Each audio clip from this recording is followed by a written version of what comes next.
guys, we're back with Real Talk with Real People. Today I'm joined by Lee, Brandy, and Ken, and we're going to talk about a kind of controversial subject today. Addiction, is it a disease or is it a moral failing?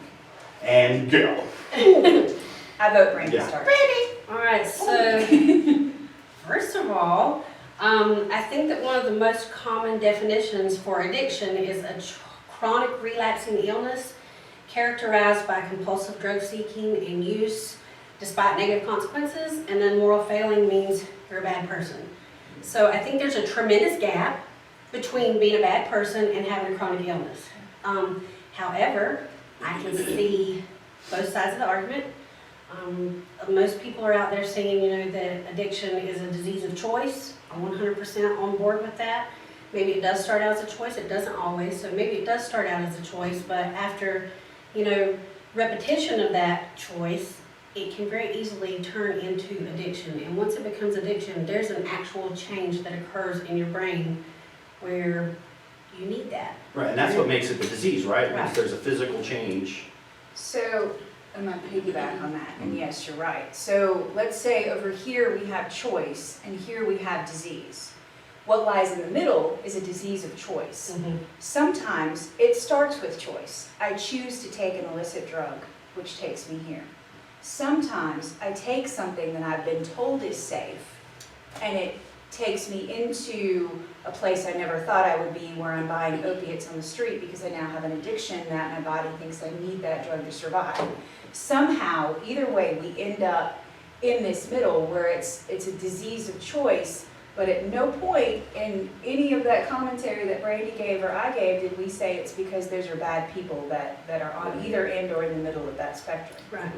And we've talked about, I think one of the best things I ever heard was that people who are addicted aren't bad people, they've just made bad choices to get to where they were. Yes. And what I was thinking about that too, but isn't it a choice if you were like prescribed something, let's talk about opioids, you prescribe something, you can't get any more, then it's a choice to go get illicit ones, right? Yes. But what's Yes. driving that choice, I guess? Exactly. Is it because you're a bad person? And is that choice a immoral choice? Or is it because you have had some sort of physiological change in your brain that means that you have to have that in order to survive? Now, there's a difference between that and somebody who decides, hey, I want to be wild, I want to party, I want to experiment with stuff, and I'm all about choice, choice, choice all day long, and I will make as many bad choices as I want. Does that mean that's a bad person? No. Are they having a bad time in life at that point? Absolutely. Are they making bad choices? Absolutely. You said yesterday, and I thought it was wonderful that you mentioned it, you hate the drug, not the person. Right. This is the problem with stigma. Stigma jumps in on this, and stigma is all about addicts or idiots, and you know they can grab their own bootstraps and pull themselves up. And whoa, the addict is not the problem. The drug is the problem that causes the disease. So we really have to think about that. Addiction is a person-centered disease because it's the person who's suffering, but every disease is a person-centered disease. Do you hate diabetics because they want to eat a piece of cake? Absolutely not. I've heard it said that if addiction's a disease, it's the only disease you can get yelled at for. Like, oh my gosh, you got lupus? You know, just stop having lupus. Like, Yeah. I think when it gets to a certain point, you can't really do much. You other than can't stop. It's like your body's forcing you to get it, or you feel like you're gonna die. It's that bad. Your reptile brain is Right. in control of the rest of your brain. Your frontal lobe doesn't mean anything if your only mode is to survive. Right. What you think and these advanced thoughts don't have anything to do with, I need to keep living. That's your only thought. That's the deepest part of addiction. Yeah, something else about that too is related to what you said. Addiction is also the only disease out there that we wait until you are at rock bottom, as worst shape as you can get in, before we start doing anything, as opposed to preventative maintenance. Yeah. Of course, there's a push for prevention, but that's not really how we do it. We wait until you're in as bad shape as you can get before we start addressing the problem. I think that goes then back to the moral choices, right? Like, what do you base your morals on would be then if it's a moral failing, right? So if I base my morals on what society tells me my morals should be based on, then drinking is okay if I'm of age, smoking is okay if I'm of age. But I know for me it wasn't okay because it led down to an addiction path, right? So if society's giving you your morals, then is it a failing? Well, I think that it's important to recognize that it has been my experience, let's just start it that way, that folks who have a hard time accepting addiction as a disease because they think that that alleviates the user's responsibility for their actions. Right. And those actions can be criminal, those actions can be harmful to themselves or harmful to others. And I think that that's kind of where that moral failing sneaks in, because you shouldn't be excused. You should be held accountable for your actions, but when your actions become immoral, and we as a society have decided that if you break the law or you hurt somebody or something like that, that that is an immoral action. So I think that that's where that kind of melts into it. Yeah, that's a really good point. So Lee, as a peer support specialist, do you see when it comes to dealing with your peers in this subject that the disease model helps, or looking at it from a moral failing standpoint helps? Well, I don't really look at my job as, okay, are my clients moral failing? So I guess it would be the disease model part. I just feel like people, they already have it rough where they're at that point. They don't need any added pressure. I'm just there to help them get up, and I don't know where I'm going with this, Sean, so out there. No, but I think you're on track, but I mean, and at that But, point, yeah, it's they're not at their worst. For Like me, you yeah, said, it's they're at not a their moral lowest. feeling. Yeah. Yeah, like You're when just I look there at to it, help. yeah, I'm just there at that point to help. Do I feel like they think that they've morally failed? Yes, I've talked to several that I think that they're in that position where they feel like that. And how does that work for recovery? Does it lead to the guilt that leads to relapses, do you think? Oh, yeah, Or- for sure, yeah. And then you've got all the components that come in with the family and stuff, because at this point, they have estranged members that they're not talking to anymore in their family, and even friends and stuff.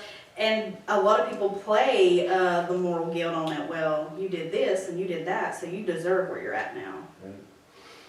And I think what's crazy too, talking about especially societal pressures, and you get it from your family members and the closest to you too. So I know we worry about recovery a lot and stuff, but there is that kind of intervention in between it, right? When you have people start telling you, hey, you're drinking too much, or Yeah. you're stoned all the time, So we focus a lot on prevention of it happening ever. Right. And then, oh, you're at your lowest point, so you need to go to treatment. If you go to the doctor and let's say your A1C is really high and they say, you know what, you're pre-diabetic, let's start taking some actions, let's change your diet before we have to put you on medication. Right. There's an intervention at that point, right? There is no real pre-addiction treatment. There's nothing built into the system for, ooh, this looks like it might be becoming a problem, let's treat it now. Right. It's just, well, just stop. Is that a Just gap? Oh, I think that's a huge gap personally.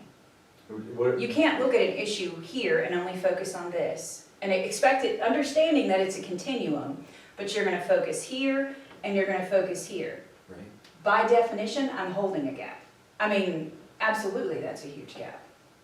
But a hard one to identify and treat, because we don't go to the doctor Yeah. when methamphetamine is causing us to have health issues, because we know it's caused by that, and we don't want to go to a doctor and say, hey, I'm starting to experience, A, B, and C, and they're like, well, you're gonna have to cut back on that methamphetamine because it's really not doing your body well. That's not the way we do it. If it's something associated with cardiovascular disease or lung disease or diabetes or something, we're comfortable and safe because there's no stigma around it to go to the doctor and get treatment for that. As well as once we are in that cycle with the drug use, the snake part of our brain is saying, you can't spend $115 to go to the doctor's office, you've got to get a bag of dope. So there are so many other factors that play into it that prevent us from being able to participate in that gap, especially as the user. Now, you were mentioning earlier, a family member says, hey, you're stoned all the time. Right. That's the intervention. Right. If somebody is willing and self-actualized enough to say, you know what, I am stoned all the time. I am taking my kids to school in a condition that I shouldn't be doing. If they're at that point in their life where they can see that, there's an opportunity for them to make a change right then. that is not usually how the substances allow us to feel or think about things. It's like 0.01% Right. of the people that enter treatment. are- So we've talked about progression of use, where it starts, you might be experimental stage and it goes to the dependency stage, right? Where do you guys think on that trajectory it becomes into the disease model? When that switch is flipped. Mhm. When your brain goes addiction beacon on, Mhm. at that point. And there are people who could use for their entire Years. lives and never be addicted. Right. They just like using. That's a very different thing. And that's tied more to trauma or an escapism, a need to get away from reality, essentially. Almost a self-medicate. Yes, Mhm. absolutely. But once that switch is flipped, it never goes away. Individuals who have the disease of addiction and are in recovery, long-term recovery, Mhm. still have the disease of addiction. Right. They will have it forever. It There is cannot no be cured. cure. It can at some point be arrested, and Yes. you can move on and live a normal life without it, but it is always laying there dormant, Yes. waiting to be triggered again.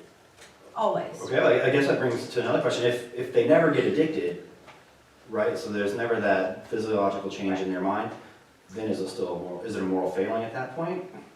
I think it's a series of bad choices. Mhm. And if you've never, this goes back to your question of what does society consider Mhm. moral and immoral. If you, as a person, don't see it as as a choice of morality, then is it immoral or is it Right. not? This is, if a tree falls in the forest, doesn't make a sound. I mean, we're bordering on Schrodinger's cat here. Is Right, it yeah. in the box? Is it not? Is it It's alive? very Is it dead? I don't know. subjective. I They're mean, it both is at the very same subjective. time, yeah. Yeah, and then you enter with stigma, and then you have judgment. So people who feel it's a moral failing, the question becomes, did they think that originally, or did someone say, Lee, you're doing wrong, I'm judging you, that's a moral failing? Where did that choice come from? Is Yeah. it self-imposed, or is it imposed by the outside? And usually, it's imposed by the outside, Well, you think in about my it. opinion. Considering social norms, there are folks who drink every evening till the point of drunkenness or passed out or blackout or whatever it may be.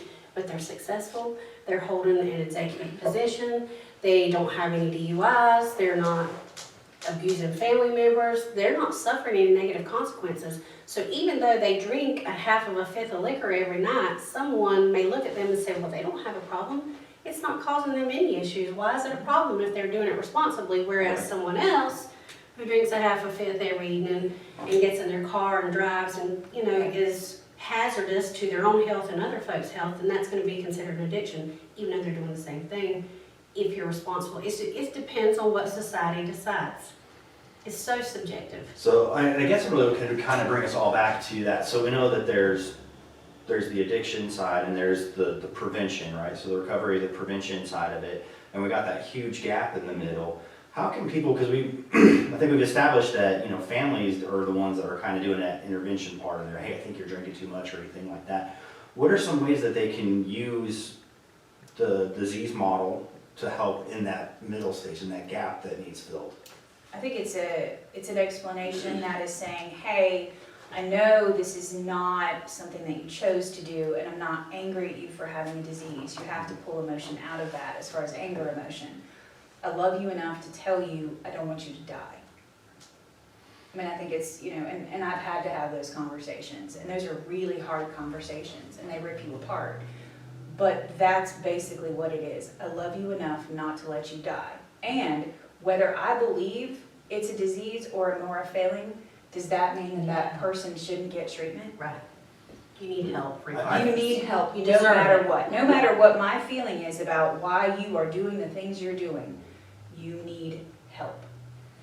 And does that lead to a stigma though? If you view it as a moral failing, so then you got the stigma on that person because you feel they're an immoral person. Sure. At that point, I'm judging, right? Yeah. But it's easy to do. Right. If you're the person at home who's getting tortured by the person in active addiction, then you feel like they're a bad person. I'm You're gonna doing bad judge you and I'm things. gonna be bitter, Yeah. and that's a normal human reaction. Exactly. But if you're the person watching that and seeing it from a very far distance, and you're judging at that point, then that's a completely different issue. I agree. That's stigma at that point. Yeah, I mean, you're right. Like, I can see why it's a really controversial subject because it almost seems like it's a little of both at the same It is. time. And it's really hard to navigate between those because it's not really black and white. Although, because for me, I believe it starts, right there at that first choice is a choice. It's definitely a choice. You have the right, and because in prevention we tell everyone, just say no. This is, you know what I'm saying, and just say no. It's no big deal, right? And then, but when you move down that, it really does like seep in there. Those chemicals destroy your brain. Brain Yes. damage, especially for teenagers. We already know that it affects their brains severely up until they're 25. So then it definitely becomes a disease because you wouldn't say someone that has brain damage made a moral failing to get brain damage, right? Right, and their choices for the rest of their lives are going to be different based off of that. But I think you really have to look at it as that person needs help, and my judgment has no place in that. Unless you are deep in that situation, and your judgment is more about their actions surrounding their disease, which the disease of addiction makes people act in a very different way than any other Those are the disease, which I think is symptoms. why it's Yeah. so controversial. But if your judgment is based on those actions and not the disease, I hate the action, not the person. I hate the disease, not the person. I hate the drug, not the person. They still need treatment, no matter how you look at that. And when I say treatment, I mean counseling. There are other components that support counseling that I'm fully in favor of. But counseling is the gold standard. Even if you're talking MAT, it is a part of MAT across the board. All treatment includes counseling. You can add other things to it, but you need to have certified counseling by certified and licensed individuals. Yeah, because they can help you with coping mechanisms Yeah. and everything. And I'm not It saying really you can't help. add stuff to it, support groups, absolutely. It might be medication that you want to add to it. It could be, additional supports or additional pieces. Faith plays a huge part in supporting that, but at the core is counseling. And I think too, and a great point too, the counseling is really beneficial, talking to somebody, get some, that weight off your chest too. I was thinking too in that, I guess I call it the intervention stage is what I really kind of call that. I'm thankful I had a mama that didn't see me as what I was doing, but she still remembered her little boy, Yeah. her loving little boy, and so she was able to come talk to me like that, with love in her voice, not hatred, not anger, even though she had watched alcohol take her brother from her, but she came at me with love, and I remember that conversation like, I love you, I don't want to see you die and stuff, and I think that was powerful, and it really helped me change, maybe not instantly as soon as she had that conversation, but knowing that I had someone that really loved me and cared for me and wanted the best for me, I think really helps. So I think that's how you can treat a disease and a moral failing at the same time, is by loving the person and really just showing them you care and helping them through it and getting them the counseling and stuff that they need. Yeah. So, I Thanks think for that's letting great. us debate it. Right? I think that was great. Thank you guys too. And if you guys want to leave any comments, ask any questions, please do so on our Facebook. At the end of the video, there is a crisis line. You guys can call if you know anybody that's going through a crisis or if you yourself are going through a crisis. And thank you guys so much for coming out. Bye.